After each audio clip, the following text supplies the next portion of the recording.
bonjour à vous, la grande famille. Et moi, j'espère que vous allez très bien. Moi, je me porte à merveille. Et bien bon début de la semaine. Je suis là juste pour un mot qui est très important. Voilà, pour moi, je pense que cela sera important également pour toi. Il s'agit de la décision.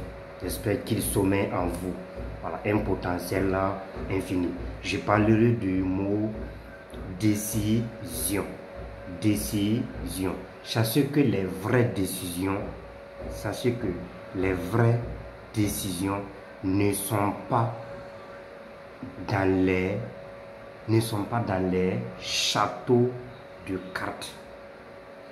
Les vraies décisions ne sont pas dans des châteaux de cartes, mais elles sont coulées dans le béton. On se fixe une ligne. Oui, on se fixe une ligne de conduite et on a des vies. Et on en dévie d'un millimètre. La seule façon, convenez-vous avec nous que la seule façon de changer de vie est de prendre une véritable décision. Décider véritablement signifie exclure automatiquement la moindre possibilité d'échec et concentrer toute son énergie sur l'objectif qu'on se propose d'atteindre. Convenez-vous avec nous que ceux qui luttent contre les forces supérieures et triomphent dans la vie prennent tous les jours 3 décisions capitales.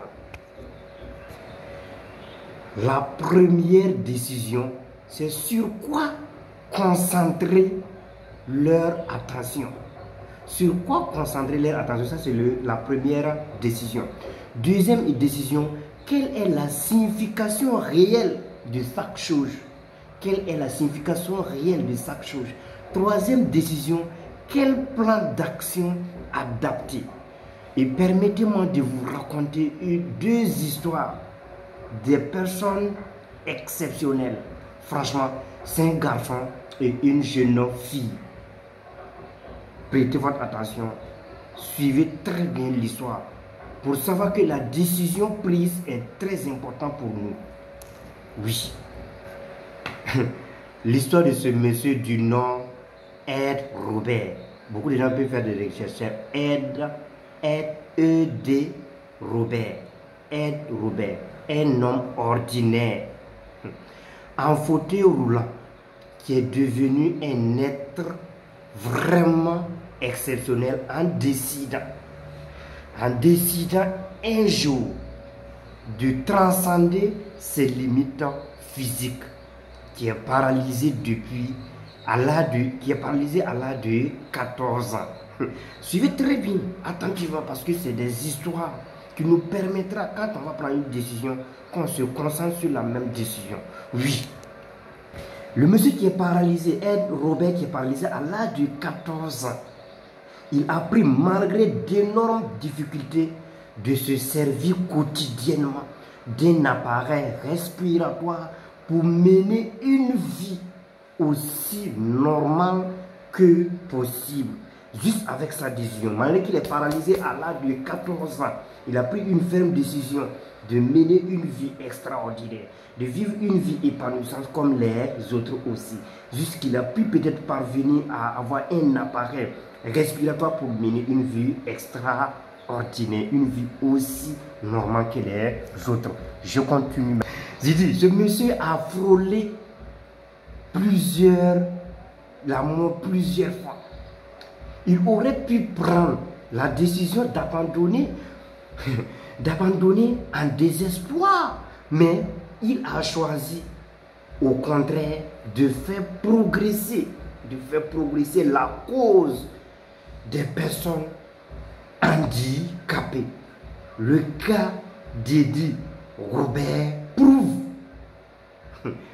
sans contredit que ce qui importe bien plus que la signification, puisque le point de départ, c'est la ligne d'arrivée et notre décision quant à la façon de l'atteindre. Maintenant, la deuxième petite histoire, c'est la jeune fille de 19 ans, une étudiante de 19 ans, qui est du nom Relida. Elle a décidé de participer à un marathon de relais, alors qu'il lui restait 200 mètres à parcourir. 200 mètres à parcourir avant qu'elle remette le témoin à ses coéquipiers.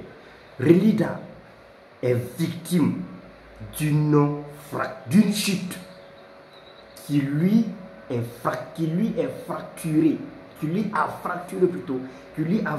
sa jambe droite. Mais avec la fracture de sa jambe droite, elle pouvait abandonner. Mais elle aurait pu abandonner. Mais elle a dit non. Non, pas aujourd'hui. Je n'abandonnerai pas aujourd'hui. Je refuse de quitter la course. C'est là qu'elle a pris sa décision d'y aller à genoux, les mains sur le sol. Les mains sur le sol. Elle s'est dit qu'elle doit arriver, jambe cassée ou pas.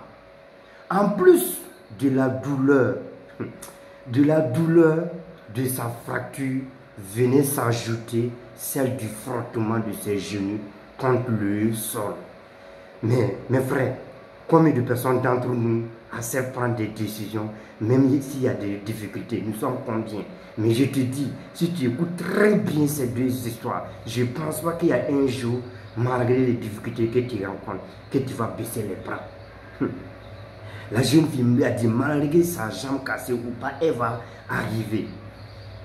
Et chaque centimètre, la douleur persiste. Chaque mouvement, sa douleur avance. Elle parvenait à avancer. Pour avancer, c'était tellement pénible. Oui, mon frère. Mais la fille s'est dit, j'ai pris une décision. Tout ça se passe dans la tête. Ça se passe dans la tête. Sa volonté était plus forte. Sachez que sa volonté était plus forte que la douleur. Sa détermination était plus grande et plus forte que ses épreuves. Donc toi, tu es en train de m'écouter. Je te demande pardon. Avec la situation que tu vis aujourd'hui, si tu crois que c'est pas juste, il faut prendre une décision de changer cette situation. Tu travailles avec peut-être quelqu'un, tu penses que c'est pas juste. Vas-y, prends une décision. Et prends la décision qui va t'arranger. Aucune décision ne peut pas ne pas t'arranger. Prends la décision comme le jeune monsieur qui est paralysé à l'âge de 14 ans, malgré son handicap, a décidé de vivre une vie extraordinaire. Prends-toi comme la jeune fille qui est partie pour le marathon à relais, qui a eu sa jambe cassée. Malgré ça, elle a décidé de prendre son destin à main. Elle a décidé d'aller centimètre par centimètre. Donc c'est la même chose. Tu as le même challenge. Oui, je ne serai pas long. Je m'arrête ici. Pour avoir ma prochaine vidéo, il faut cliquer sur le cloche. Il faut cliquer sur abonner pour attendre ma prochaine vidéo. Écoute-moi très bien. Toi, oui, il faut prendre ta décision. Oui, c'est aujourd'hui, c'est pas demain. Ça commence dès maintenant. C'est maintenant que tu dois prendre ta décision de changer sa situation, d'améliorer tes conditions de vie. Merci et portez-vous bien. Je pense qu'il sommet en vous un potentiel illimité. Oui, on remporte la victoire. On va triompher la victoire. Oui, on triomphe la victoire. On remporte. Oui, merci.